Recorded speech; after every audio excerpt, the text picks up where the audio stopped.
নমস্কার বন্ধুরা, আজকে আমি বানাবো চিকেন সসেস। তার জন্য এখানে চিকেন ধুয়ে পরিষ্কার করে জল ঝরিয়ে নিয়েছি, নিয়ে টুকরো টুকরো করে নিয়েছি। এটা বোনলেস চিকেন। এবার একটি মিক্সিং জারের মধ্যে না সব চিকেনগুলো দিয়ে একটা পেস্ট বানিয়ে নিচ্ছি। প্রথমে শুধু চিকেনটাকেই একবার ঘুরিয়ে পেস্ট বানিয়ে নেব।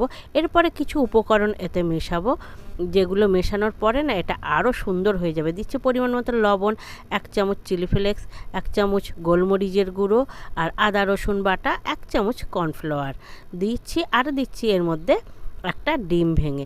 এটাকেও কিন্তু আবার ঘুরিয়ে নেব, তাহলে সব উপকরণ একসঙ্গে মিশে যাবে। দেখুন কত সুন্দর একটা আঠালো একটা পেস্ট হয়েছে, আর দেখতেও কত সুন্দর হয়ে গেছে। তো এইভাবে ঠিক তৈরি করে নিতে হবে। নিয়ে হাতে একটু তেল মাখিয়ে নিয়ে এগুলোকে না বেশ লম্বা লম্বা আকারে একটু গড়ে নেবেন। নেওয়ার পর এরকম প্লেন একটা থালার ওপরে রেখে লম্বা করে প্লেন করে গড়িয়ে পাক দিয়ে নিয়ে নেবেন।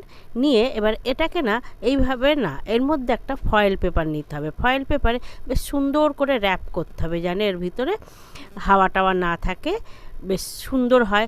যদি হাওয়া থেকে যায় তাহলে কি হবে, সসেসগুলোর গায়ে না মানে দাগ দাগ ধরে যাবে, বুদবুদের দাগ এসে যাবে। তো এটাকে সুন্দর করে আপনি এইভাবে র্যাপিং করে নেবেন। র্যাপিং করে নিলে বেশ দেখতে সুন্দর লাগবে। তো আমার সবগুলো এইভাবে র্যাপিং করে নিয়েছি, হয়ে গেছে র্যাপিং করা।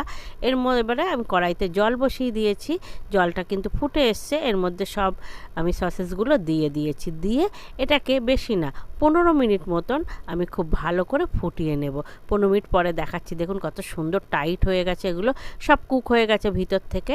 এবার এগুলো তুলেই কিন্তু সঙ্গে সঙ্গে ট্রান্সফার করতে হবে ঠান্ডা জলের মধ্যে। বরফ জল হলে খুবই ভালো। তো ফ্রিজে রাখা জলের মধ্যে এটাকে দিয়ে দিয়েছি। দিয়ে ঠান্ডা হয়ে যাওয়ার পর আপনাদেরকে আমি খুলে দেখাচ্ছি। দেখুন কত সুন্দর, কত সহজে, কত হেলদি। তো এইভাবে ঘরেই বানিয়ে নেওয়া যায়, এবং এয়ারটাইট কন্টেনারে আপনি ফ্রিজে ডিপে রেখে দিতে পারেন বেশ কয়েক মাস।